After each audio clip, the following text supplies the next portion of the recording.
Okay, so left hand one, you could see the blue line there with your shoulders out over your toes. If you just watch this initial takeaway now, and this is where I said, do you do anything consciously? You're not doing this deliberately. Your weight is just telling you you've got to do it.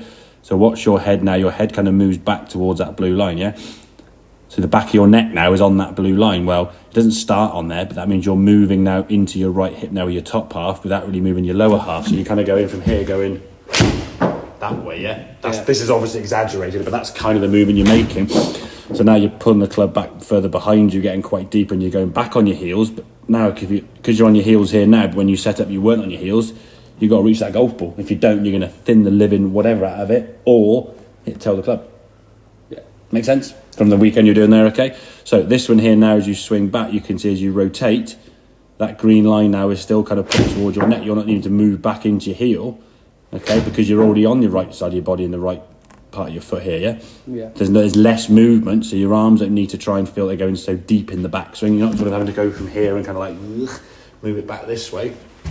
You can just turn a little bit more functionally, and then that line there is still going through your neck the same way as that one there is. So this backswing here now position is pretty much the same relative to your body weight, but because you set up to the golf ball now where you were, you don't used to reach for the golf ball anymore, okay, or have struggling to hit the golf ball and end up towing it. Whereas this one now, this one you come back down here now, there's going to potentially be a toey strike. If we look at that shaft where it is in relation to the golf ball, similar kind of impact position. If I put a line through that shaft there, just inside the golf ball there, no problem. If I put a line, damn it, if I put a line through that shaft there, it's further from the golf ball, yeah? Mm-hmm. So that's going to generally lead to the toe end of the golf club, that toey strike.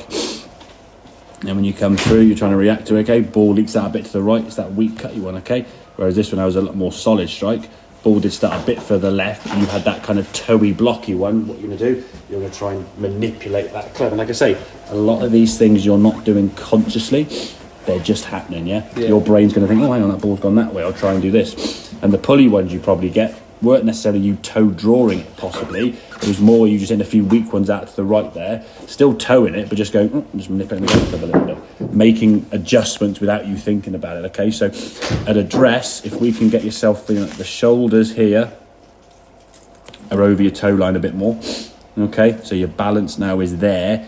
When you rotate now, you can rotate into that right heel a bit more without having to sort of move backwards from the golf ball. Because if you move back from the ball on the way back, on the way down, you've got to move back to the ball, don't you? Otherwise, you're going to end up toeing it or hitting the ground behind the ball, or thinning in your case, probably, okay?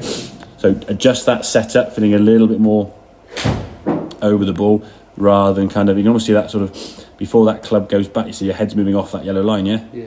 Even that first 2 or 3 inches of the golf swing, you're kind of going and doing that. Well, that's not going to lend yourself to a consistent move, either. So if we can keep yourself much more stable, one of the things I like about sort of Scotty swings, okay, you keep his head very sort of stable there and rotates around that, you're not going to be moving back and away, okay? Yep. Right, have a couple more then, buddy, and we'll see how it goes from there, okay?